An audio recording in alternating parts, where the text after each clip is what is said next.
Hey guys, this is Maker Beauty. I've been asked a lot of questions on how I managed to get a full sheet of the stickers to cut on my Maker, because typically when you do the print and cut feature directly from Design Space, you have a hard stop of the size of a 6.75 by 9.25, and with that size you end up having quite a bit of a waste, right? So what I do, the way I get around the problem is I design my stuff in the Gravity application. I do have a pro version. It's similar to Inkscape or Adobe Photoshop, and this is the process I follow. I set my page to be 8.5 by 11. That's a standard size that all of the printable stuff comes in, whether it's the one that I buy for the printable HTV is also the same size. And so I have my page on that size, but then I bring in another box and I set this one to 8 by 10.5, right? The way I do my graphics is I typically do them in round shapes because I do it for my kids.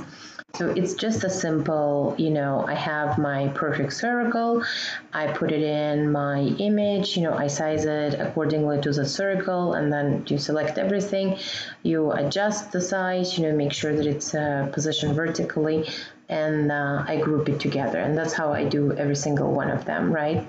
So once I have my circles done, then I just position them on this page, and because this was all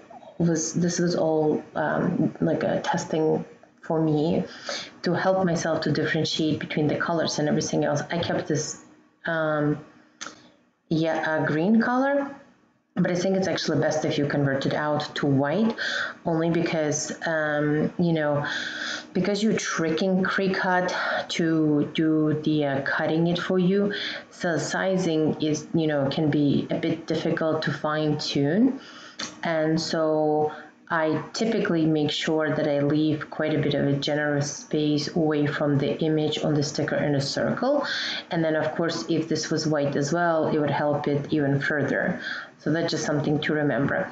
But in any case, once I finish up with positioning my images, I print from Gravity. I don't print this from Cricut Space, right?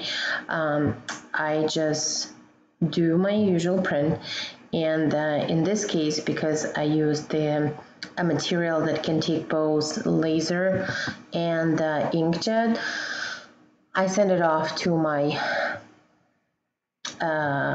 my laser jet, and I print it in a color, right? I don't really mess around with any of the settings. Oh, the only things that I do is that I change the quality to even higher, and then I have it, I send it to print. So once I have it printed, I have my printout, then I'll export this as an SVG. So I just do the whole thing, and here's my test run SVG. So once I finish with that portion, then I come to the Cricut and I import in my test run. Now notice it's not recognizing any of my graphics or anything, and which is fine. And you know what, guys, I'm actually going to do this with you together. So we're going to click on my new project, and I'm going to upload it, and I've exported it out. Let's see, what was the test run? Yeah, so it's going to say like, well, that's a large image, which is fine. Yes, it is large, right? And we're just going to wait a little bit, and hopefully we're not going to have to wait that long. Okay, so it's telling me that my SVG contains, the following items that are not supported. Clipping paths. The clipping path is something that, I clipped my image to, and the reason it's not supporting it because it has not been converted to SVG. But I don't really care, right? Because I don't really need my images. What I need is my shapes, right? And so I say, yeah, it's fine, don't worry about it. I'm not printing my images from here anyway. So here I have the exact sizes that I wanted, right? And so now I'm going to click on insert. Okay, and then I'm gonna bring it over here. And at this point, what I do is I get rid of my first box, right? And this is the reason why I do it. So if I didn't remember that my green box, right, is 8 it's 8 by 10.5. Whenever Cricut does the cut, right, it never fully cuts 8.5 by 11. It always cuts by 0.5 off, right, which reduces us to exactly to 8 by 10.5. And so if I was to click on make it, right, oops, sorry, hold on guys, I didn't attach anything. Okay, so here's my group, let me attach it. Okay, so now let's go and make it. Okay, so notice that if I was to leave my first box, right, I'm being pushed from a true 8.5 to almost, you know, like going to 9. I don't want that. I want this, my green box, the smaller box, to be on at this point, because then that's when it's really truly going to give it to me the 8 by 10.5. And so I'm going to cancel out of here, right? And even though I'm in attached, I can still try to toggle, and let's see if that's a 1. Yep, okay, so I hide it, or you can even delete it, whichever way, doesn't matter. And then I click on make it again. And now what it does, it truly positions me to the my green box, right, to it offsets it by 0.5 as I expected. And it will start cutting like right here where my green box is. Let me switch back to the, so